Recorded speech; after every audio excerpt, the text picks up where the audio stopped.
All right, I'm in the Stateside Classic Tournament. I'm in the opening round of the rookie division. I'm in my practice account, so I'm hoping that they have the variable wins. I haven't paid attention to anything on social media. I'm just playing it, so I want to see how it responds and see what the wins are. I don't know that I absolutely remember exactly which way the winds were blowing on the other one, but we'll see if we're getting favorable or unfavorable win on some of these holes. So just looking at how the brackets went, so people had already started playing when I got in this bracket, but I checked out the top 22 and there wasn't anybody better than 12. But everybody in the top 22 came in with a minus 12. 23 had a 14. Excuse me. So there was two 14s and there was a 13. And then I came in somewhere in the, and I also have a 13. Let's see if the person below me has a 13. Another 13. Let's see how far that goes. There's Doc. Let's go down to, where am I at? 25th. Let's go down. Goes all the way down. Woo! All the way down to 38th. So, let me write that down.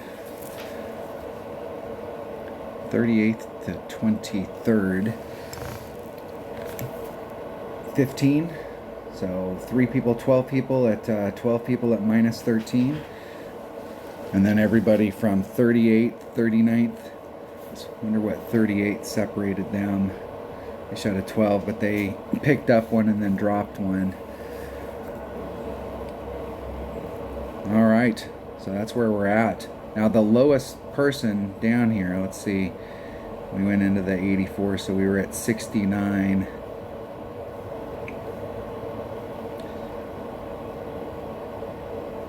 I think the way it worked out when I first got in here was the top 69 players were all at minus 12, and then below that, they were below that. So 83 players, a lot. About 70 people, 70% of the bracket shot minimum score. So some of the people that didn't catch the minimum score may catch it. They just had an off day, or they waited, or something happened. And some of the people that caught it, that was the best that they could do. So there's going to be some people that'll flip those groups. There's less in the group that shot 11 and below, but repeating it, it's probably, if you pick up one shot off the minimum score, you should have no problems qualifying. And if you shoot the minimum score, you may or may not. It just depends on the tiebreakers. But it's going to be a close deal on whether or not, just to make the weekend round, you have to shoot them, not only the minimum score, but you have to pick one up.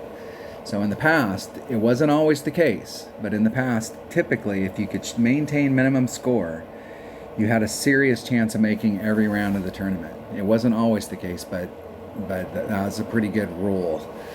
So let's see how it goes out today in the opening round. And let's look at hole number 1. What is hole number 1? Hole number 1. Well, that's not the one I wanted to look at. What I want.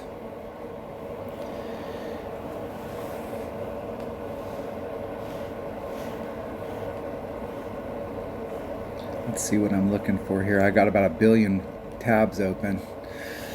So we're looking for Vineyard Acres, hole number 3. This is a par 4 that we absolutely, positively, no matter what, have got to get an eagle on. It's part of the minimum score. I'm doing this amazing feat with an APOC and a Kingmaker.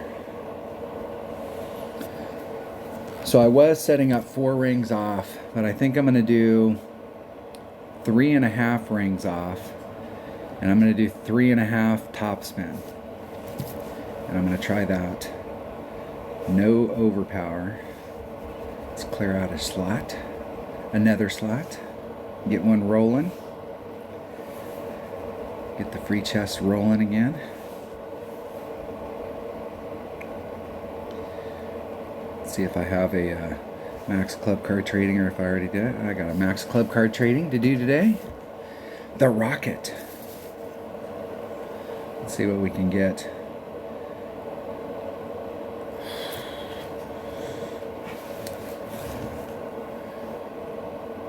I'm not really interested in using my Endbringer until I get it to level 7. But when I get it to level 7, I will probably switch to it. Alright, here we roll.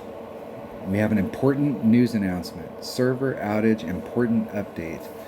Around 6 p.m. today, the Golf Clash servers began experiencing an issue which caused connection instability for some of our players.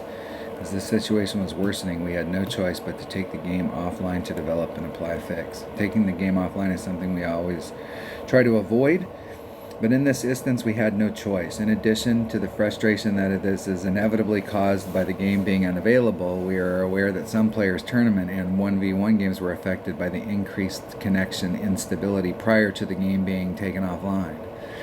We know how frustrating this is, and particularly for those players trying to qualify for the weekend round. Well, anybody who's playing in the freaking tournament is trying to qualify for the weekend round. Hello. To address these issues, we are looking at ways we can rectify the impact on the tournament games and recompense for any losses of 1v1 games. Now, I don't know what they're going to do here, but I was in a tournament one time, a long time ago, a couple of years ago. They had a glitch in the game. They came out with an update, and the update had a glitch. And while we were actually playing the tournament holes on the par 3s, sometimes you would get that hole again, and it'd give you another shot at it. And that happened to me twice in a round, and both times I tanked it. I got a birdie both times on the first time through, and then I made sure that I didn't get anything, but because I was filming it and I recorded all that stuff. And there was about 10,000 players that got caught up in that, and all of us got banned for the rest of the tournament. Like, they locked our accounts because they didn't know how they could fix it so that we didn't have, I don't know how they couldn't have just gone in there and taken out the variable that says, hey, they played in this tournament, so I'd still be available to play in the tournament once the fix came out. But there's a bunch of people, if you qualified or if you had problems during that time period, you might be screwed. We have already been able to identify all games that were affected, and as soon as we have these solutions, we will share them with you. They have a 2-day time frame if it was during the opening round, and so if they reset it so that you could start your opening round again, as long as they can get it in with enough time, so it's a time issue. It's never good when they have glitches like that during tournament week, because it's hard for them to resolve them in the time needed. We sincerely apologize on behalf of the Golf Clash team. There you go. That was the breaking news. That was an important update. See, you're even getting news here. Look at that. All right, let's roll. Let's go out there and get on it. First shot of the day. I'm cold.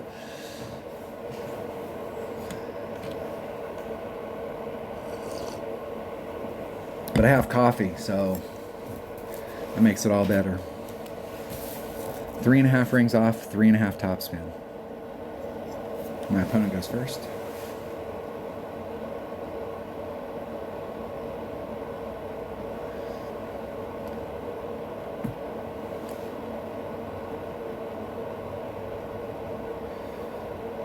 Now, it seems like with my extra mile 9, I was using right at 5, 4 3/4, 5, and that was putting me right off the green on the fringe, maybe sometimes just a little teeny bit off the fringe in the fairway.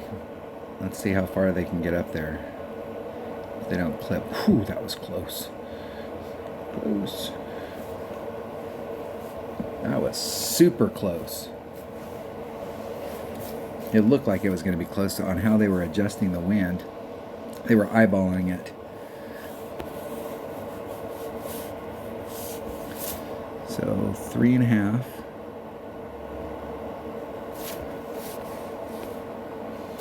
And it'll be 3.5 rings off. So I'm 3.5 rings out into the fairway off of this transitional surface. Take the wind out. It's 1.5 per ring. So it's a ring and a fifth. Max curl. Hitting it perfect.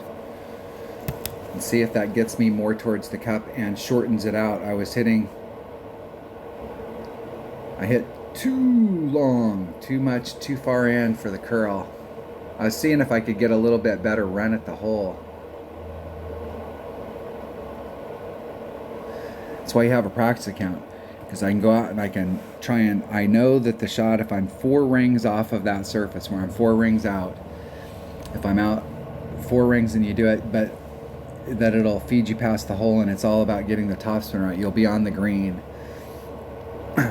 but you're off of the cup on the left-hand side, so trying to bring it in a little bit. That's why I went out 3.5 rings instead of 4.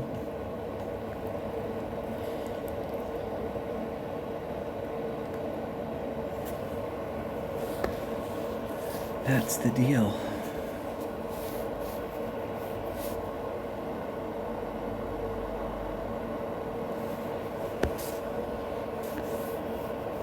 The wind is not going to play a factor.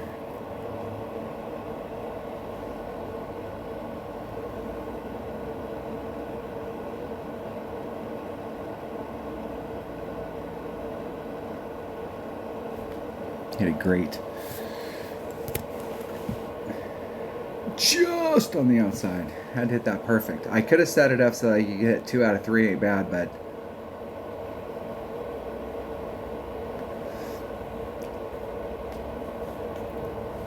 and I'm hitting everything to the right, so I may start doing that in the rest of the round. That's a hole. That's a brutal beatdown right there. Brutal beatdown. Trying it out, changing my shot setup to see if I could make the shot better. Hit it perfect and ended up in the rough. The discouraging part about that, let's go back and look at that hole. Let me tell you, in my mind, here's the discouraging part about it. So here's the rough, here's the fairway, here's the rough, and it's this transitional line out here. So I was 3.5 rings off of this transitional line out into the fairway max, and I'm trying to set up a max curl shot because I don't want to have half curl, because half curl's hard to replicate. So I'm trying to set it up as a max curl shot. When I did 4, I hit a perfect shot, and it went, the ball guy took me, like, here's the flagpole, the ball guy took me on the left hand side. So I'm trying to shorten up this distance here. So by doing, that's why I moved it in a half a ring, so I was only 3.5 rings off this surface. Hit it perfect and ended up right down here. That's not good. That tells me on the curl, like how much on my arc on the curl, that I'd have to do less curl to try and get that shot, but I really want to set it up as a max shot. So I'm going to move, but if I move it back out to where I was 4 off, that means if I hit it great on the right hand side, I'm here. I'm right where that perfect that I just hit, I'm right where that's at. So I might actually move out I might move it the other way, because I would rather get my distance right and be on this plane right here, where I'm either on the green halfway to the cup, or I'm on the fringe, or I'm right off the fringe on this plane, because it's flat down here. Anywhere below, anywhere in this arc, anywhere down into this range, in this window, I like that shot coming up to the cup. It's flat surface. Up here there's a bunch of moguls. And I don't want to really, if I could get in front, then I could work my topspin to get me all the way to the cup, but you can't. I'm not sure. I'm sure that you can, but I'm trying to make this shot so that I'm consistently in the same spot, taking a chip. I'd rather take a chip than a long putt up against the fringe. If you're just barely on this green, it's a tough putt. But I think I'm going to move it out. I'm going to change my notes, and I'm going to move it out 4.5 rings, because that way, if I catch one, it's more important to get the eagle than it is to give me the line to get a hole-in-one. And I'm going to put 3 point. I like the topspin there, and I'm going to go 4.5 rings out off, and that'll make sure that I stay out in the window that I really want to be in, which is somewhere like right in this area right here, off the green. I'd rather have that pitch.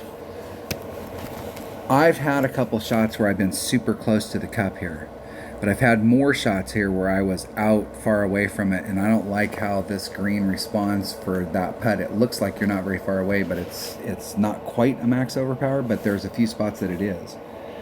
All right, that was hole number 1. That was a long-winded hole number 1 of the Stateside Classics tournament. Thanks for watching.